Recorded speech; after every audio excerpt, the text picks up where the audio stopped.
PG, welcome, see you in PG point. So as you all know that this is your fourth class, है ना। सो देखिए, आज हम लोग बात करते हैं अपने चैप्टर नंबर 1.5 के साथ में। आज हम आपको 1.6 भी पढ़ा देंगे, तो धैर्य बना के रखिए, क्योंकि हम चाहते हैं कि जितनी जल्दी सिलेबस कंप्लीट होगा उतनी जल्दी हम कुछ रिवीजन करवा पाएंगे आपको। इसीलिए मैंने 2 क्लासेस पैरेलल में शुरू कर दिए। जो बच्चे नए हैं उनको बता दें कि सुबह आपकी एक क्लास 10 बजे और शाम को आपकी एक क्लास 5 बजे चल रही है, और पेपर 1 की क्लासेस 80 नंबर की आपकी पूरी कंप्लीट हो चुकी है सीरीज। जा करके देख लीजिएगा वीडियोस, अगर आपने नहीं देखे, जिनमें से स्वामी विवेकानंद जी की क्लास तो आपको ज़रूर देखनी होगी, चाहे आप कुछ देखे ना देखे, लेकिन वो क्लास जरूर देखेंगे, क्योंकि वो क्लास ना मतलब मुझे पर्सनली बहुत अच्छी लगी। ठीक, सो आप लोग ज़रा देख के बताइएगा कैसा क्या एक्सपीरियंस रहा आपका उस क्लास को लेकर के। बाकी अगर आपको इन क्लासेस की PDF चाहिए तो आप हमारे टेलीग्राम चैनल से जुड़ जाइए, जिसका लिंक आपको डिस्क्रिप्शन बॉक्स और कमेंट सेक्शन में, लाइव चैट में, अबाउट सेक्शन में, हर जगह पिन हुआ मिल जाएगा। ठीक है, तो आपको डेली क्लास की PDF वहीं 1-1.5 घंटे बाद अपलोड कर दी जाती है। सो आइए शुरू करते हैं, ज़्यादा टाइम आपका नहीं लेंगे। और बाकी आपसे बस मेरी एक ही रिक्वेस्ट है कि सेशन को लाइक ज़रूर कर दिया करिए और अपने फ्रेंड्स तक शेयर ज़रूर कर दिया करिए। एक वीडियो आपका कि नोट्स कैसे बनाए, और एक वीडियो आपका कि बुक्स क्या सीन है, बुक्स लें, इजी नोट्स लेंगे, क्या करेंगे, क्या सीन है, क्योंकि वो बहुत से कमेंट्स आ रहे हैं बच्चों के। तो मैं उस पर 2 वीडियो बना रही हूँ, जल्दी आपको उसको भी पब्लिक कर दूंगी, आज या कल में। ठीक है, सो आइए देखते हैं आज का टॉपिक हमारा, जो हम आज आपके 2 चैप्टर्स कंप्लीट करेंगे। ठीक, पहला क्या है आपका टॉपिक कि शांतिपूर्ण एवं सामाजिक जीवन हेतु विभिन्नता में एकता को स्थापित करना। यानी कि कल आपने क्या पढ़ा था, सामाजिक विभिन्नताएं पढ़ी थी, है ना। और उसके बाद में सामाजिक विभिन्नताओं के होते हुए हमारे इस देश में एकता का भाव है। मतलब जब अलग अलग धर्म हैं तो अलग अलग संस्कृति, उनके अपने अलग अलग रिचुअल्स यानी कि क्या रिवाज है ना। और इन सब चीज़ों के होते हुए भी हम लोगों में क्या है, बताइए, हम लोग एक राष्ट्र में यूनिटी है ना। यानी कि हम लोग सब लोग एक तरीके से यूनिट में रहते हैं। ठीक, अब आइए बात करते हैं पेन का कलर चेंज करने के बाद में। देखिए कि प्राचीन कुछ बच्चे कहते हैं मैम रीड नहीं किया करिए। देखिए, बिना रीड करे क्या होता है, चीज़ें जो जैसे नए शब्द हैं ये आपके, है ना, जैसे ये हो गया, ये हो गया, है ना, जो नए शब्द हैं उनका मतलब हम आपको कैसे समझा पाएंगे। सो कुछ चीज़ें हैं आप भी मैनेज करिए। देखिए, कहीं ना कहीं तो चीज़ों को कंप्रोमाइज़ नहीं कर सकते, है ना। कहीं आपको थोड़ा सहना होगा, कहीं हमें भी थोड़ा सहना होगा। बाकी अगर आपको कोई दिक्कत है तो आप हमें कमेंट सेक्शन में ज़रूर बता दीजिएगा, मैं ट्राई करूँगी उस पर काम करने के लिए। ठीक है, बस इससे ज़्यादा हम कुछ नहीं कह सकते हैं। सो आइए शुरू करते हैं।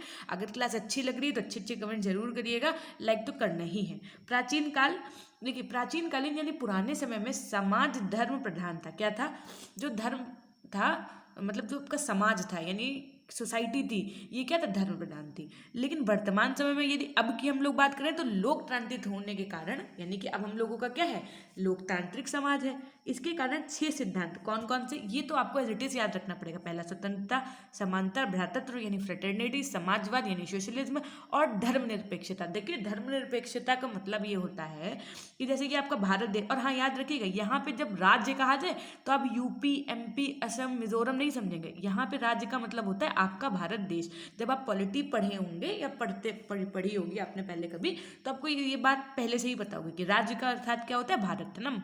तो जो आपके ये 6 सिद्धांत हैं, है ना, ये इस पर आधारित है, किस पे, लोकतांत्रिक राज्य पे। अब देखिए, बात आती है धर्मनिरपेक्षता की। तो धर्मनिरपेक्षता का मतलब ये होता है कि जो आपका भारत देश है ना, इसको कि इसने अभी तक मतलब किसी भी विशेष धर्म को मान्यता नहीं दी है। मतलब ये हमारे संविधान में है कि किसी विशेष धर्म को मान्यता नहीं दी जाएगी। ठीक, जैसे कि जरूरी नहीं है कि हिंदू धर्म, देखिए अपने यहाँ हिंदू, मुस्लिम, सिख, ईसाई, जैन, बहुत से धर्म है, तो किसी एक विशेष को मान्यता नहीं है। यही इसी का मतलब होता है धर्मनिरपेक्ष राज्य होना या देश होना। ठीक, अब देखिए, राज्य ही बोलते हैं वैसे पॉलिटिकल लैंग्वेज में। लोकतंत्र व्यक्ति को संसार का अभिन्न अंग मानते हैं तथा उसे विचार करने एवं विचार अभिव्यक्ति की स्वतंत्रता प्रदान करता है। देखो, इसको हम समझाते रहते हैं आपको, जिसमें कि आपको मे भी क्लास थोड़ी सी लंबी हो जाए। सो अब एक ही काम हो सकता है, या तुम समझा के पढ़ाएंगे तो सीधी सी बात है, क्लास में टाइम लगेगा।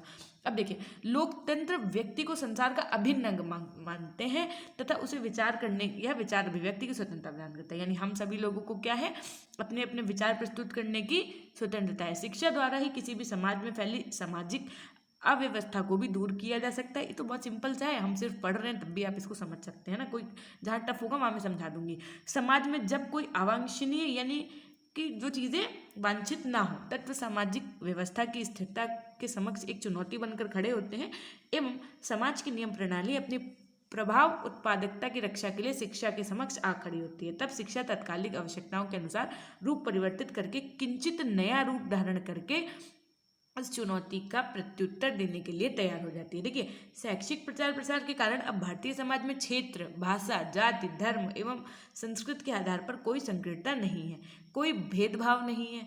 सभी अपने अपने क्षेत्र में अपनी अपनी भाषा, जाति एवं धर्म का प्रयोग करते हैं तथा उसका विकास करने के लिए स्वतंत्र है।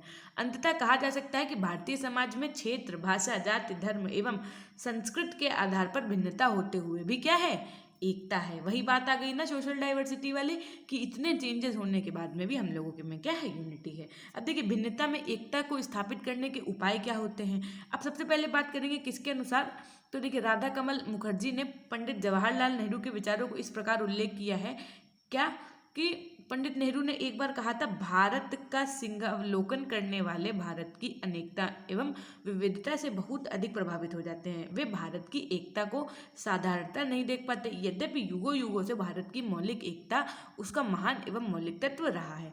भारत की एकता के संबंध में देखो सर हर्बर्ट रिजले ने कहा है, क्या कहा है ये आप इसे आसानी से समझ सकते हैं। क्या कहा कि भारत में धर्म, रीति रिवाज यानी रिचुअल्स, भाषा तथा सामाजिक एवं मौलिक भिन्नताओं के होते हुए भी जीवन की एक विशेष एकरूपता कन्याकुमारी से लेकर के यानी साउथ से लेकर के हिमालय के नॉर्थ तक देखी जा सकती है। भले चाहे जितनी डिफरेंशियलिटी हो, लेकिन सब कुछ एकता में जरूर दिखाई पड़ता है। ठीक, अब देखिए, विविधता सदैव एकता को जन्म देती है, इसलिए हमारे देश में पाई जाने वाली विविधता ने ही देश को एक सूत्र में बांधने का कार्य किया है।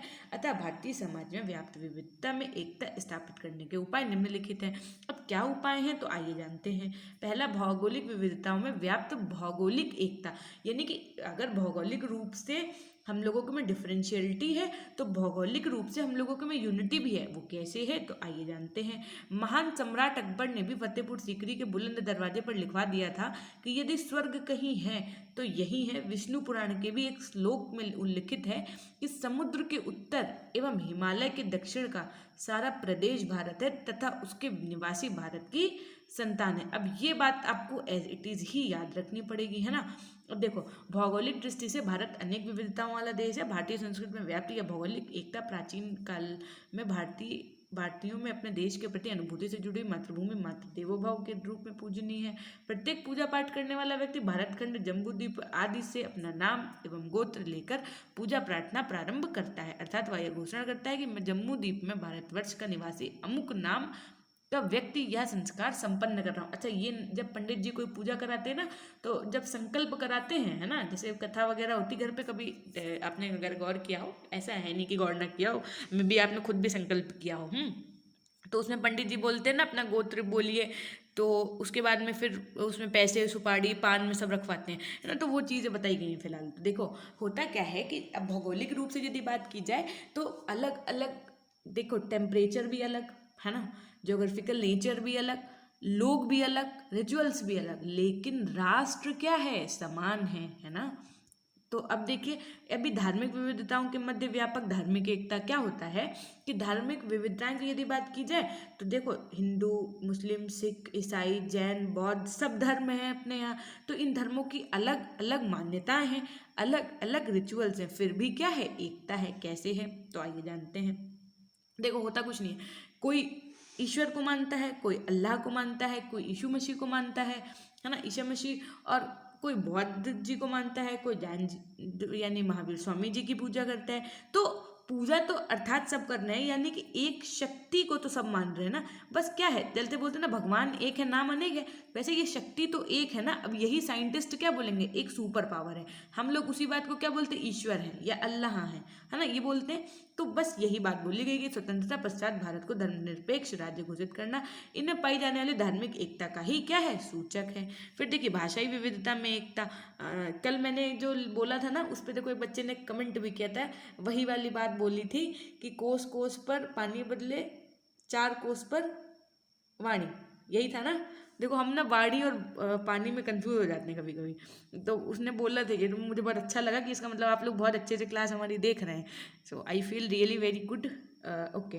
सो देखिए, भाषाई विविधता में आप लोग हमारी क्लास में आते हैं ना, हमको एकदम फील आता है एकदम फैमिली की तरह, और हमको कभी नहीं लगता है ऐसा कि आप हमसे कुछ स्ट्रिक्टली वे में पढ़ रहे हो। हम बहुत अच्छे से सोचते हैं कि आप लोग एकदम फैमिलियर नेचर की तरह रहें हमारे साथ, और कभी ये ना महसूस करें कि हम आपसे दूर हैं या हम यूट्यूबर मतलब यूट्यूब वाले टीचर हैं तो मैम पता नहीं कहाँ होंगे क्या होंगे, आप ही लोगों के बीच से निकली हुई हूँ।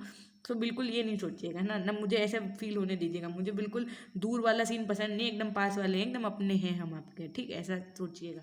तो भाई ये बात करते हैं भाषाई विविधता में एकता, यानी लैंग्वेज यूनिटी इन डाइवर्सिटी। अब देखो हर बात, ये बात तो सीधी सी बात है कि वर्तमान समय में भारत के संविधान में 22 भाषाओं को मान्यता प्रदान की गई है। इसके अतिरिक्त भारत के विभिन्न भागों में लगभग 545 भाषाएं व्यवहार में लाई जाती हैं। भाषा के आधार पर ही राज्यों के निर्माण की बात की गई। बिहार, मध्य प्रदेश, उत्तर प्रदेश, राजस्थान, है ना, ये सब क्या है, हिंदी भाषाई राज्य हैं। इसके विपरीत यदि हम असम, बंगाल इन सब की बात करें तो ये क्या है, केरल, ये में अपने प्रदेश की भाषा बोली जाती है, मतलब हर सबकी अपनी अपनी। भारत में बोली जाने वाली ये भाषाएं प्रायः 3 भाषा परिवारों से संबंधित है। इंडो आर्यन, द्रविड़ यूरोपी, इसमें बंगाली, मराठी, गुजराती, उड़िया, पंजाबी, बिहारी, ये सब आती हैं। ये सब मैंने आपको कल पढ़ा दिया था, है ना, मे बी। ये अब देखिए बात करते हैं राजनीतिक विविधता में व्याप्त राजनीतिक एकता, ठीक। अब ये कैसे होता है, तो देखो राजनीतिक दृष्टि से भी भारतीय संस्कृति में विविधता है। कैसे, ये प्राचीन काल में देश की विशालता या पर्याप्त साधनों के अभाव में यह परिलक्षित भी होती रही है, किंतु मगध के अजातशत्रु, मौर्य, आंध्र एवं गुप्त सम्राटों ने राजनीतिक परंपरा की एकता को बनाए रखा। कभी कभी राजनीतिक विचारधाराएं जैसे साम्यवादी या प्रतिक्रियावादी तथा समाजवादी या पूंजीवादी में संघर्ष की स्थिति पैदा हो जाती है, लेकिन इससे सांस्कृतिक संघर्ष की स्थिति नहीं बनती, क्योंकि संघर्ष विचार शिविरों का नहीं है बल्कि राजनीतिक नेताओं के अहम एवं सत्ता की भूख का है। अतः यह संघर्ष भी सतही तौर पर सुलझाया जा सकता है। यानी कि संघर्ष जो, अब देखिए इन नीचे की केवल इतनी लाइन से आप समझ गए होंगे, इस वाली लाइन से संघर्ष की स्थिति नहीं बनती, क्योंकि संघर्ष विचार शिविरों का नहीं बल्कि राजनीतिक नेताओं एवं अहम व सत्ता की भूख का है, ठीक। अब देखो कला व साहित्य में एकता, जैसे कला व साहित्य में एकता आप ऐसे समझ सकते हैं, हर एक, देखो कोई चित्रकला में, कोई मूर्ति कला में, कोई स्थापत्य कला में, कोई नृत्य में, कोई संगीत में, हर जगह की कलाएं एक अलग अलग हैं, लेकिन फिर भी उनमें एकता है ना। जैसे हर जगह का डांस स्टाइल अलग होता है, डांस फॉर्म अलग होता है ना, बस वैसे ही। फिर भारत में एकता के योगदान में साहित्य की भी भूमिका कम महत्वपूर्ण नहीं है। भक्ति साहित्य विशेष रूप से बहुत महत्वपूर्ण है। तुलसी, मीरा, सूरदास, रहीम, कबीर, नरसिंह मेहता, शंकरदेव आदि के गीत, पद, भजन, कव्वाली आदि धार्मिक गीत संपूर्ण भारत में प्रसिद्ध हैं। भारत की सांस्कृतिक साहित्यिक समन्वय का चित्र प्रस्तुत करने के साथ ही भारत में शांति की पुनर्स्थापना भी सहायक है। अब देखिए 1.5 आपका कंप्लीट हो गया। अब ये हम लोगों को पढ़ना है क्या, 1.6 धर्मनिरपेक्षता एवं सिद्धांत एवं शिक्षा। अब देखो ये इसमें ना आपको बहुत सारा पॉलिटी के ये आपको अनुच्छेद और अनुसूची वगैरह देखने को मिलेंगी, तो बिल्कुल घबराइएगा कि नहीं अरे मैम ये तो क्या आप तो पॉलिटी ही पढ़ाने लगी। ये टॉपिक ही आपका पूरा पूरा पॉलिटी से उठाया गया है और आपको इसे ऐसे ही पढ़ना पड़ेगा। और मुझे भी इसको पढ़ के ही लाइन टू लाइन आपको बताना पड़ेगा। क्यों, क्योंकि जो अनुच्छेद में जैसा लिखा है आपको वैसा ही पढ़ना होगा, है ना, ठीक। सो आइए चलते हैं और अंत तक क्लास से जुड़े रहिएगा। बस आपसे मेरी यही रिक्वेस्ट है कि एक बार क्लास को अपने साथियों तक जरूर शेयर कर दीजिएगा, है ना। क्यों, क्योंकि ऐसा कहा गया है, ऐसा माना गया है कि शिक्षा बांटने से बढ़ती है। अब आप फिर से मैं वही बात कहूँगी, आप ये नहीं सोचिए अरे मैम वो कहाँ पढ़ने आएंगे, वो पहले काम में फुर्सत में, है ना। तो बिल्कुल ये सब कुछ नहीं सोचो, आप अपना काम करो। अगर वो आ जाए तो इट्स वेल एंड गुड, अगर नहीं आते सो कोई बात नहीं, लेकिन आपने तो अपना काम कर दिया ना, आपको अंदर से खुशी होनी चाहिए। अब देखो धर्मनिरपेक्षता का अर्थ एवं परिभाषा। सबसे पहले हम लोग क्या जानेंगे, धर्मनिरपेक्षता क्या है। इससे पहले हम आपको बता चुके हैं फिलहाल अभी थोड़ी देर पहले भी, कल की भी क्लास में, कि धर्मनिरपेक्षता का मतलब क्या होता है। लेकिन अब जरा बुकिश लैंग्वेज में भी और अलग अलग साइकोलॉजिस्ट के हिसाब से भी, फिलोसफर्स के हिसाब से भी देख लेते हैं। सबसे पहली बात आती है सेक्युलरिज्म की, यानी कि देखो सेक्युलरिज्म शब्द का प्रयोग सर्वप्रथम किसके द्वारा हुआ, तो जॉर्ज जैकब हॉलबैक के द्वारा 19वीं शताब्दी में हुआ। उसने लैटिन भाषा के शब्द सेक्युलम से इस शब्द को लिया, जिसका अर्थ है वर्तमान स्थिति, यानी प्रेजेंट स्टेज। वस्तुतः हॉलीडेक ने इस शब्द का प्रयोग सामाजिक तथा नैतिक मूल्यों की प्रणाली के संदर्भ में किया था। उसकी इस मूल्य प्रणाली के आधार पर निम्नलिखित सिद्धांत थे। पहला, तार्किक नैतिकता पर बल। दूसरा, मनुष्य की भौतिक तथा सांस्कृतिक उन्नति पर प्राथमिकता का बल। तीसरा, उसके द्वारा सत्य की खोज पर बल। चौथा, वर्तमान युग या विश्व की उन्नति से संबंध। देखो, वस्तुतः भारत एक बहुधर्मावलंबी, बहुभाषी, बहुसंस्कृत वाला देश है। यानी कि यहाँ पे अलग अलग धर्म, अलग अलग भाषाएं और बहुत सी संस्कृत मौजूद हैं। कहाँ पे? अपने यहाँ पे, यानी अपने भारत देश में। लोकतंत्र यहाँ भी शासन प्रणाली का आधार है। यानी कि हम लोगों के यहाँ की शासन प्रणाली कैसी है? तो लोकतांत्रिक है ना। लोकतंत्रीय शासन तभी सफल हो सकता है जब उसके अंतर्गत सभी नागरिकों के प्रति सम्मान हो, व्यवहार हो। यानी कि ऐसा इसलिए कहा गया कि जब हम सभी के बीच में समान, हम सभी लोगों के साथ में समान व्यवहार होगा, यानी सरकार हम लोगों के बीच में क्या नहीं करेगी, बताओ, भेदभाव नहीं करेगी, तभी वहीं पे लोकतंत्र संभव है ना। अर्थात सर्वधर्म समभाव लोकतंत्र का आदर्श होना चाहिए। धर्मनिरपेक्ष की कुछ परिभाषाएं क्या है? अब देखो, तो अब यही पढ़ना है आपको एकदम अच्छे से, ध्यान से सुनिएगा please. It's my humble request to you all कि listen to me very carefully. Okay, so let's start. कि राधा कृष्णन जी के अनुसार मैं अधिकार पूर्वक कहना चाहता हूँ कि धर्मनिरपेक्षता का अर्थ नास्तिकवाद नहीं है। इसका अर्थ है हम सभी धर्मों और मतों का आदर करें। हमारा राज्य किसी एक धर्म से संबंधित नहीं। अब देखो, यही बात मैंने आपको बताई थी कि अपना राष्ट्र यानी अपना राज्य किसी एक धर्म विशेष को मान्यता नहीं देता है। तो अब उस हिसाब से देखा जाए, धर्म विशेष को मान्यता नहीं दिया तो नास्तिक हो गए। लेकिन राधा कृष्ण जी ने क्या कहा कि नास्तिक नहीं कहा जाएगा इसको ये कहा जाएगा कि हम जितने भी धर्म इस भारत देश में है, जितनी भी विविधताएं हैं, हम उन सबका मान सम्मान आदर करते हैं। इतनी बात समझ में होप्स आ गई होगी। अब हम किसके बारे में बात करेंगे तो ऑक्सफोर्ड शब्दकोश के अनुसार क्या है परिभाषा, तो आइए जानते हैं कि धर्मनिरपेक्षता वह सिद्धांत है जिसमें मानवता के हित के संदर्भ में नैतिकता को आधारित किया जाता है। इसमें ईश्वर से संबंधित विश्वासों को अलग रखा गया है।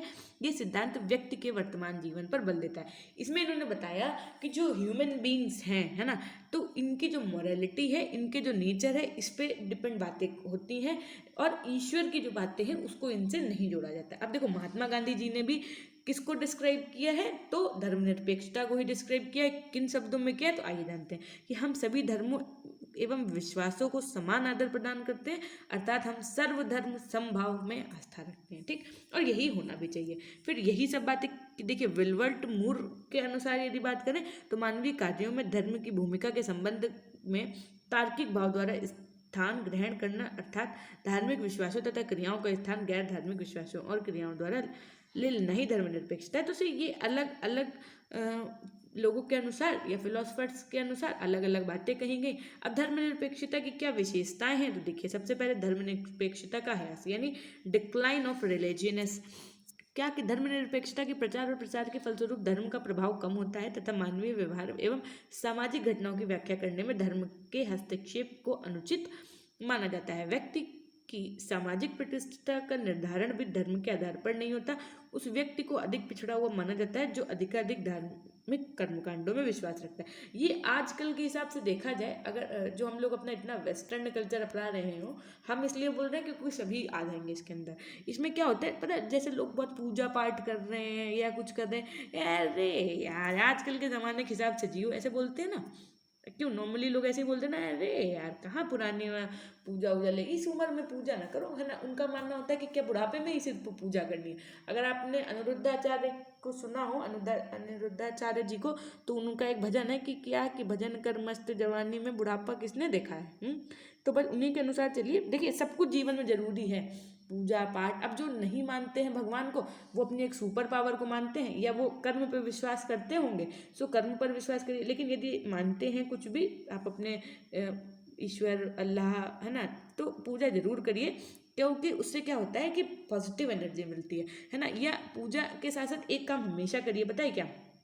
देखो, जो बहुत अच्छी बात है, ध्यान यानी मेडिटेशन सुबह शाम करिए, चाहे 2 मिनट से 5 मिनट। आज आप 2 मिनट करेंगे, कल आपकी बढ़ जाएगी स्पीड, 5 मिनट तक आप ध्यान केंद्रित कर पाएंगे, है ना। ये ज़रूर करिएगा मेडिटेशन, इससे बहुत बेनिफिट होता है। ठीक है, तो कहाँ से कहाँ पहुँच गए हम पढ़ाते पढ़ाते। तो आइए देखते हैं बुद्धिवाद का महत्व यानी इंपॉर्टेंस ऑफ रेशनैलिटी। कि धर्मनिरपेक्षता के अंतर्गत प्रत्येक मानवीय व्यवहार एवं समस्या पर तर्क के आधार पर विचार किया जाता है, धार्मिक आधार पर नहीं किया जाता है। ठीक, विभेदीकरण की प्रक्रिया यानी प्रोसेस ऑफ डिफरेंशिएशन की यदि बात करें तो देखो प्राचीन काल में धर्म तथा राज्य दोनों की ही प्रधान एवं संरक्षक एक होता था, किंतु विभेदीकरण में धार्मिक व राजनीतिक संपादन पृथक पृथक व्यक्तियों द्वारा किया जाता है। वैज्ञानिक अभिवृत्ति तटस्थ अवधारणा यानी न्यूट्रल कॉन्सेप्ट की यदि बात की जाए तो धर्मनिरपेक्षता की अवधारणा चूंकि तर्क और विज्ञान पर आधारित है, इसलिए यह मूल्यों पर बल नहीं देती है, यह दुराग्राही एवं संवेदनशील नहीं है।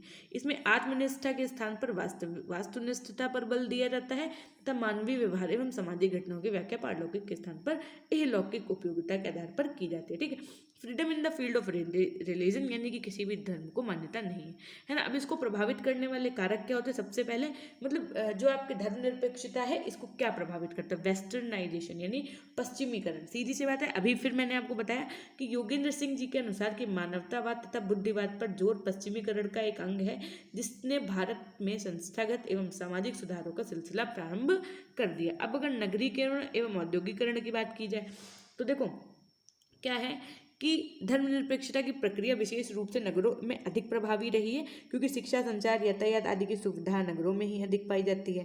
विभिन्न प्रकार के उद्योग धंधे यानी कि जो आपके बिजनेस हैं, है ना, ये सब कहाँ पाए जाते हैं? तो सिटी में ही पाए जाते हैं। इनमें चूंकि विभिन्न जातियों, धर्मों, संप्रदायों व भाषाओं से संबंधित व्यक्ति साथ साथ काम करते हैं, अतः धार्मिक कट्टरता समाप्त हो जाती है। यानी देखो ऐसा तो है नहीं कि हम मान लीजिए हमारी कास्ट जो भी है, ठीक है, हम सिर्फ उसी कास्ट के मेंबर्स के साथ काम करेंगे, उसी कास्ट के कंपनी, उसी कास्ट के या उसी रिलीजन के लोगों को अपनी कंपनी में रखेंगे, ऐसा तो कुछ नहीं है। ऐसी तो कहीं कोई मान्यता नहीं है। आपके अंदर स्किल होनी चाहिए, नॉलेज होना चाहिए, आपको काम या आपकी जॉब लग जाएगी, है ना। तो ये सब चीज़ें हैं जिनमें हम लोगों को कुछ करने की ज़रूरत ही नहीं पड़ी, है ना, अपने आप ही वो सब चीज़ें मैनेज हो जाएंगी। देखिए कहीं ना कहीं ये सच है। मान लीजिए 4 अलग अलग रिलीजन के अलग अलग कास्ट के लोग साथ बैठ गए, लंच हुआ, लंच में साथ में उन लोगों ने क्या की, 4 बातें बताई। इन्होंने बताया कि कल हमारे यहाँ दुर्गा पूजा सेलिब्रेट की गई, इन्होंने बताया कि कल हमारे यहाँ ईद हुई, कल हमारे यहाँ बुद्ध पूर्णिमा इस तरीके से सेलिब्रेट की गई, है ना। तो लोगों ने साथ में इंटरेस्ट लिया, इन्होंने अपने यहाँ खाने पर बुलाया, एक दिन डिनर पे, इन्होंने लंच पे इनवाइट किया। तो वो सब चीज़ें अपने आप ही क्या हुई, अपने यूनिटी बना लेती हैं, ठीक है, टाइम टू टाइम पे। यातायात एवं संचार के साधन के द्वारा भी यदि बात की जाए तो क्या हुआ, मॉडर्नाइजेशन यानी वेस्टर्नीकरण, या कह सकते हैं कि अब देखो धार्मिक एवं सामाजिक सुधार आंदोलन क्या हुआ कि भारतीय समाज एवं धर्म की कुरीतियों को दूर करने के लिए देश के अनेक नेताओं और महापुरुषों के अनेक सुधार कार्यक्रमों व आंदोलन का सूत्रपात किया। जैसे ब्रह्म समाज, प्रार्थना समाज, रामकृष्ण मिशन, आर्य समाज व थियोसॉफिकल सोसाइटी आदि संगठनों की भी स्थापना हुई। इन सभी के प्रयत्न के फलस्वरूप धार्मिक अंधविश्वास कम हुए तथा भारतीयों में प्रजातंत्री मूल्यों की ओर झुकाव बढ़ा। इससे भी धर्मनिरपेक्षता के प्रक्रिया को प्रोत्साहन मिला। सरकारी प्रयत्न तो वो तो चलते ही रहते हैं और आज भी चल रहे हैं। आज भी बहुत सी योजनाएं चल रही हैं जो सराहनीय है। जैसे देश में नवीन संविधान द्वारा देश के सभी नागरिकों को मौलिक अधिकार प्रदान किए गए। मौलिक अधिकार कितने हैं ये सब चीज़ें आपको पता होनी चाहिए, क्यों, क्योंकि इससे क्वेश्चन बन सकता है और ये आपके सिलेबस में भी है, ठीक। अब देखो भारतीय संविधान के 15वें अनुच्छेद, अब इसको ऐसे ही याद करना पड़ेगा आपको एज इट इज।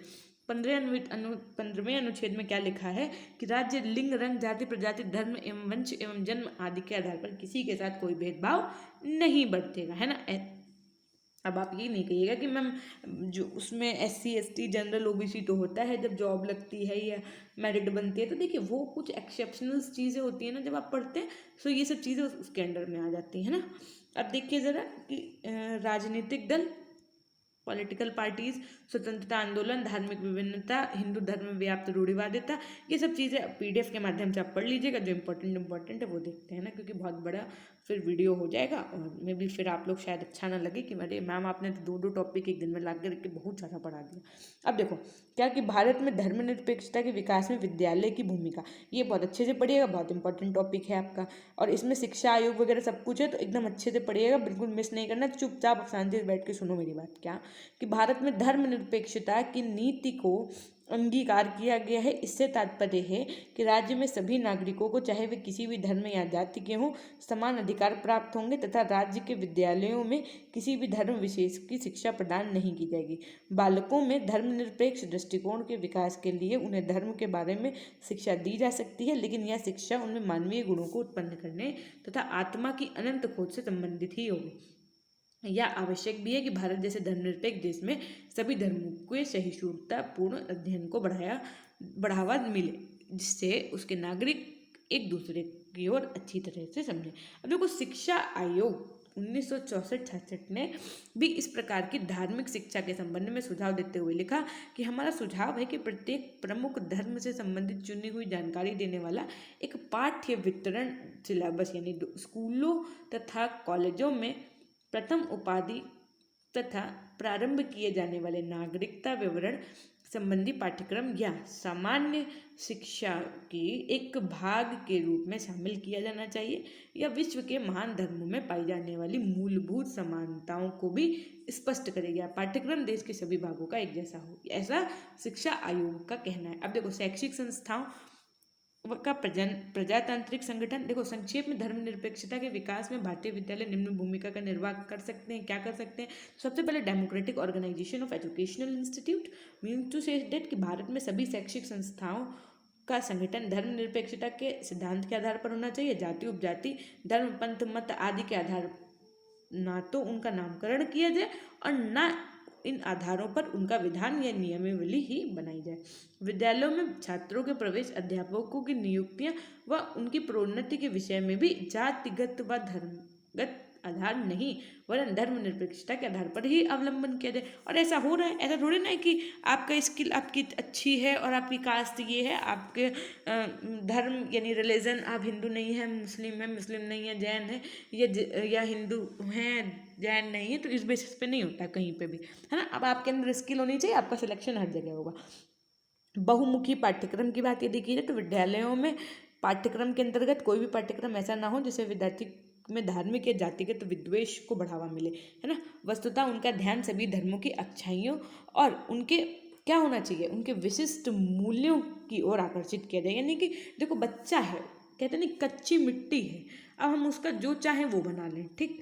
क्या है बच्चा, जो बालक होता है वो कच्ची मिट्टी के ही समान तो होता है, तो कच्चा घड़ा जिसको कह सकते हैं, है ना। अब हम उससे उसको बढ़िया से सिखा सकते हैं, तो उसमें जितना ही चीज़ें हम उसको पॉजिटिव सिखाएंगे वही अच्छा होगा ना। बच्चे को निगेटिव चीज़ें नहीं पढ़ानी चाहिए, मतलब नहीं बतानी चाहिए, उनके अंदर ये सारी चीज़ें नहीं आनी चाहिए, ठीक है। बस थोड़ा सा ही और बचा हुआ है, ये पढ़ लेते हैं, फिर आपका चैप्टर करेंगे खत्म। देखिए, विज्ञान शिक्षण पर बल दिया गया कि धर्मनिरपेक्षता के आधार पर विज्ञान तथा तर्क की कसौटी के आधार पर खरे उतरने वाले विचार धर्मनिरपेक्षता की शिक्षा प्रदान करने से बालकों में न्याय उचित एवं तर्क संगत विचारों का उदय होगा तथा वे अपने अंधविश्वास एवं रूढ़ियों से मुक्त रख सकेंगे अपने आप को, ठीक। फिर देखो, विद्वान शिक्षक भी होने चाहिए कि बालकों में धर्मनिरपेक्षतावादी दृष्टिकोण का समुचित विकास हो और यह उनकी जीवन शैली का आधार बने। इसके लिए विद्यालयों में क्या, जो आप भावी शिक्षक बनने जा रहे हैं ना, विशेष रूप से सुनिए, क्या होना चाहिए कि एक विद्यालयों में योग्य, अनुभवी, विस्तृत व उदार दृष्टिकोण वाले शिक्षकों का होना अनिवार्य है। ये शिक्षक ऐसे हों जिसे जातिगत या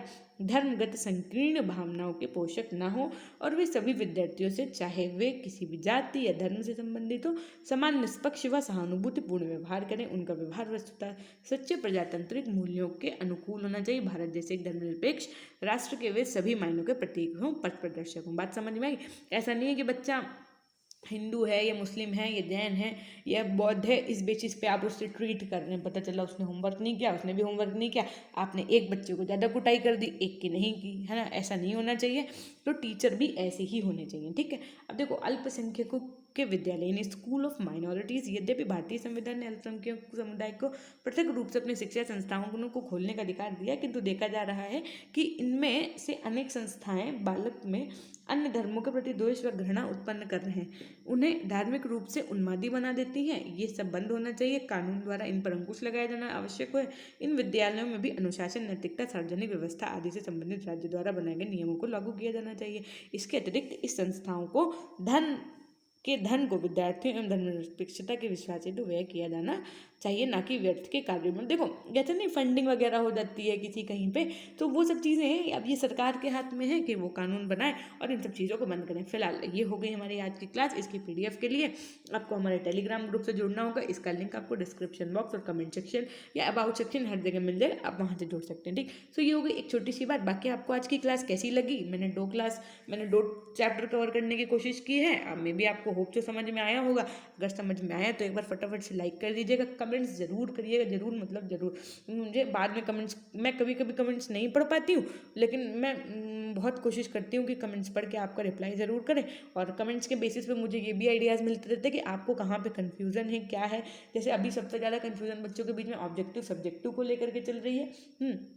लेकिन मैं भी खुद मजबूर हूँ कि मैं इस बात को कैसे डिस्क्राइब करूँ अभी, क्योंकि एक पब्लिकेशन वालों से भी बात हुई, एक सर से भी बात हुई, और इवन यूनिवर्सिटी के एक सर हैं उनसे भी बात हुई। बहुत अलग अलग सबके मत हैं, वो हम खुद नहीं समझ पा रहे हैं कि क्या बताएं आपको। कोई कह रहा ऑब्जेक्टिव होंगे, कोई कह रहा सब्जेक्टिव होंगे, तो क्या ही बताएं। ये सिर्फ CSMU वाले बच्चों के लिए है, क्योंकि उनके में सिलेबस चेंज हुआ है ना, सो इस बेसिस पे देखिए कभी थोड़ा इंतज़ार कर लीजिए ना, 10 दिन वेट कर लीजिए, अपने अंदर पेशेंस लाइए। जैसे मैंने कह दिया थोड़े दिन रुक जाओ, तो भैया रुक जाओ, जहाँ इतने दिन तहाँ 10 दिन और सही। अभी 10 दिन बाद सब कुछ ओपन हो जाएगा ना। अभी मैं भी सर बिजी हूँ, शेड्यूल उनका तो नहीं हो जारी कर पा रहे हो बीएड से रिलेटेड कोई भी नोटिफिकेशन वगैरह। बाकी सब कुछ देख लिया है मैंने, वो PDF भी देख लिया है जिसमें ये लिखा हुआ है ना कि MCQ पैटर्न पर आधारित होगा। बाकी देखते हैं क्या होगा, जैसा होगा मैं आपको वीडियो के माध्यम से सूचित कर दूंगी। अपने दोस्तों तक क्लास ज़रूर शेयर कर दीजिएगा। और फिर शुरू करते हैं हमारी आज की एंड ऑफ द लाइन, क्या कि हमेशा खुश रहिए, मुस्कुराते रहिए, कभी अपने लिए तो कभी अब लिखो भी अपने को लिए। देखो ये होता है ना, जब हम ये लाइन बोला करें तो सब लोग क्या लिख दो, देखो हम बता देते हैं आज आपको, सब लोग लिख दिया करो कि अपनों के लिए। तो मुझे ये चीज़ बहुत अच्छी लगेगी, है ना। फिर से हम बोल रहे हैं, देखो हमेशा खुश रहिए, मुस्कुराते रहिए, कभी अपने लिए तो कभी अपनों के लिए। वेल एंड गुड, सबका ध्यान रखिए, अपना भी ध्यान रखिए। Till then take care, bye bye.